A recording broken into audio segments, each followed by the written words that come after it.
이곳은 요즘 한창 관심을 받고 있는 자유롭게 이동이 가능한 집. 일명 바퀴 달린 집이 만들어지는 공장입니다. 실제로 이동하는 모델이기 때문에 튼튼하게 견고하게 버틸 수 있도록 좀 내부적으로 골조적으로나 뭐 횡이나 이런 틀어짐이 없게끔 제작하는 데 신경을 굉장히 많이 쓰고 있고, 그러면서도 얘가 움직이면은 또 무거우면 또 움직이기가 힘들잖아요. 경량화에 대해서도 좀 신경을 많이 쓰고 있는 제품입니다.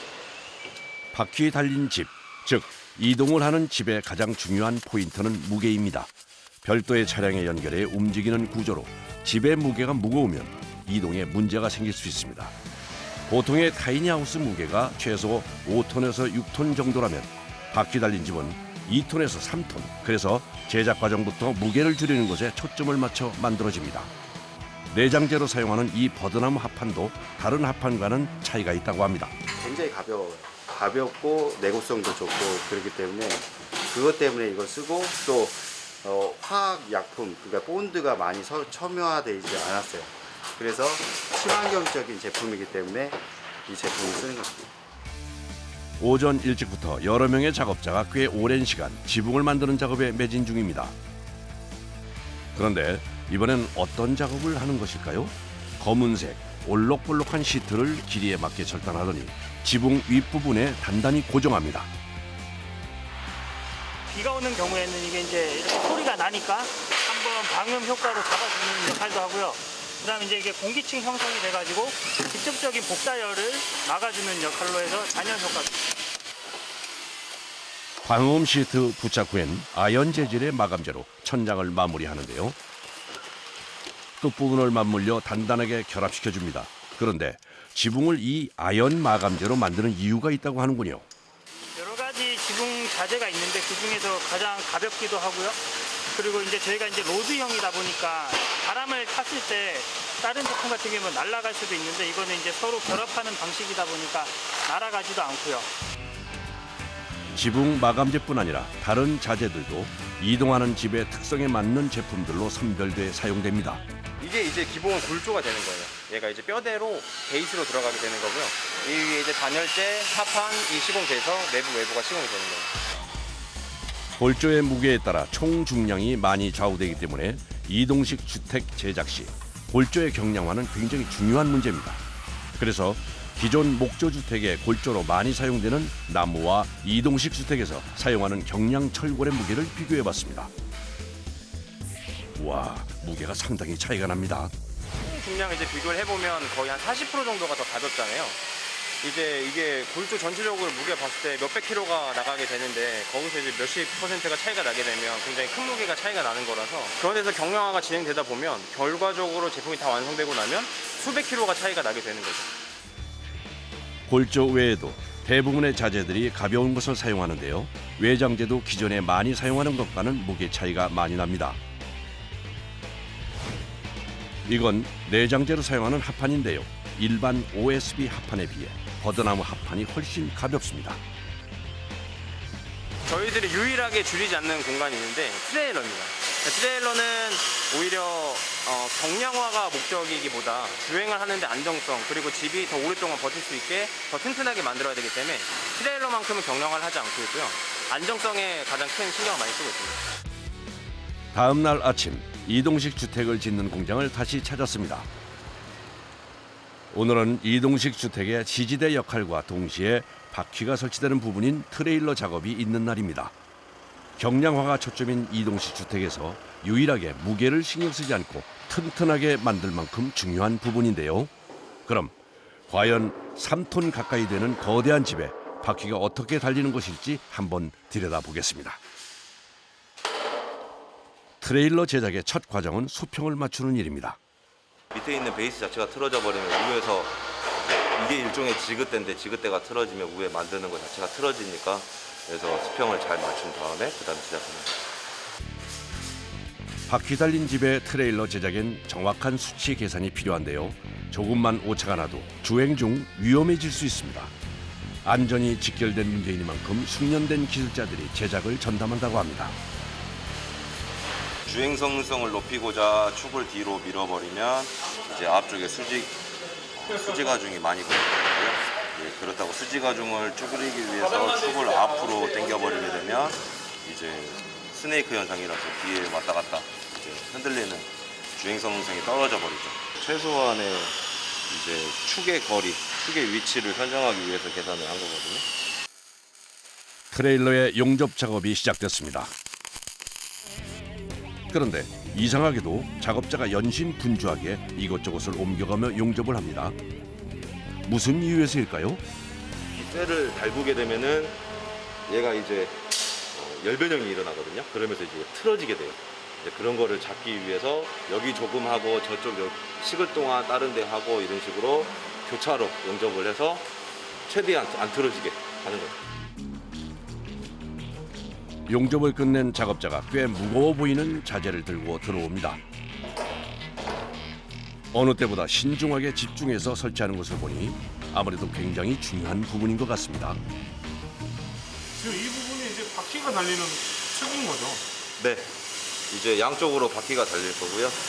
이제 얘는 로드형이기 때문에 전자 브레이크 시스템을 적용하게 됩니다. 어째 나사를 돌리는 것도 신중해 보이는데요. 단순한 작업인 나사를 조이는 것도 모두 방법이 있다고 하네요. 같이 조금씩 채워가면서 자리를 잡을 때까지 채워주셔야지 얘가 한쪽에 응력 집중이 되질 않아요. 그래서 계속 교차로 이렇게 해주는 거예요. 이번엔 작업자가 처음 보는 자재를 들고 들어옵니다. 지금 얘는 뭐 어떤 제품이에요? 이 자체가 브레이크 역할을 해주는, 정기적으로 브레이크 신호를 줘서 브레이크 역할을 하는 제품입니다. 이동식 주택을 끌고 가는 차량에서 브레이크를 밟으면 전선으로 연결되어 집도 동시에 멈추게 되는 구조로 총 4개의 브레이크가 설치됩니다.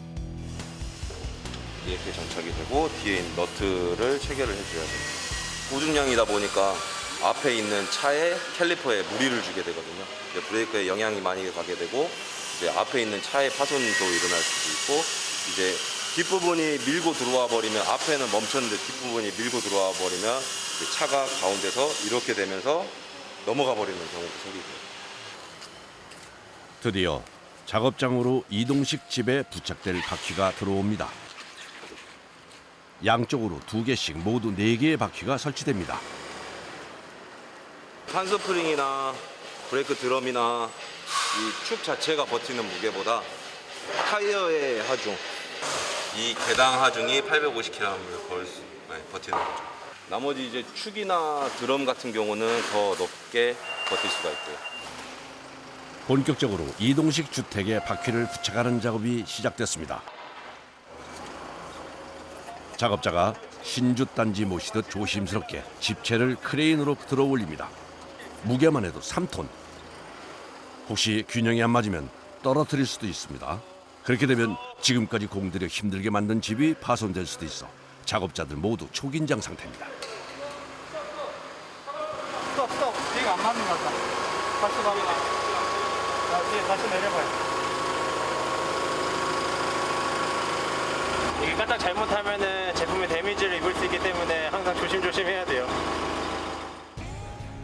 바퀴 부착을 위해 집을 들어 올리는 간단한 일도 쉽지 않습니다. 드디어 집이 공중에 고정되고 설치를 위해 바퀴가 밑으로 들어갑니다. 그리고는 작업자가 바퀴를 부착할 정확한 위치 확인을 합니다. 이 뒷축을 중심으로 계산을 하는 거니까요. 원래 그렇게 정착을 하는 건가요? 앞쪽에가 무게가 있어야 차가 이렇게 축이 흔들리지 않으니까 가면서. 이제 바퀴 부착을 위해 적당한 위치로 집의 높이를 조정합니다.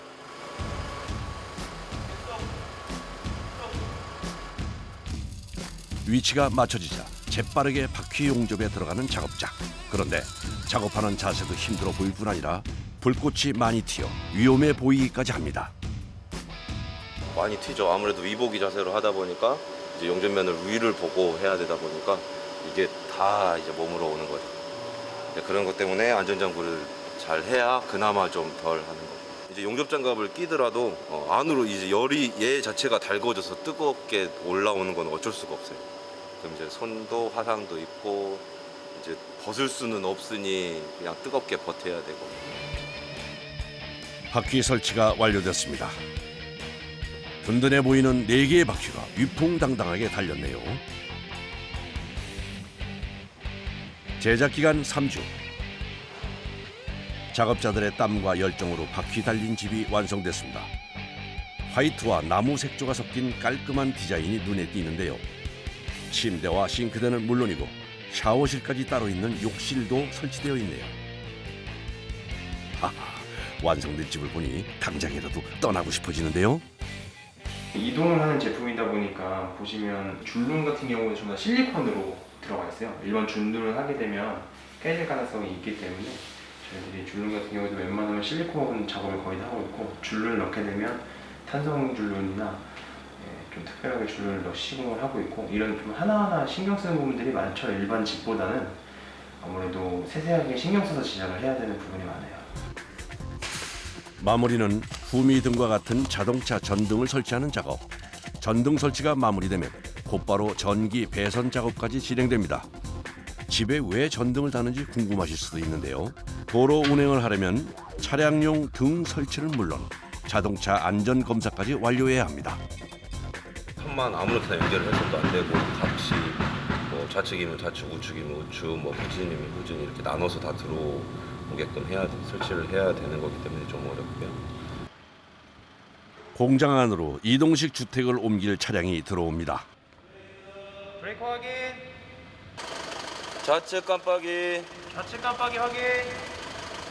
우측 깜빡이, 깜빡이 확인. 후진.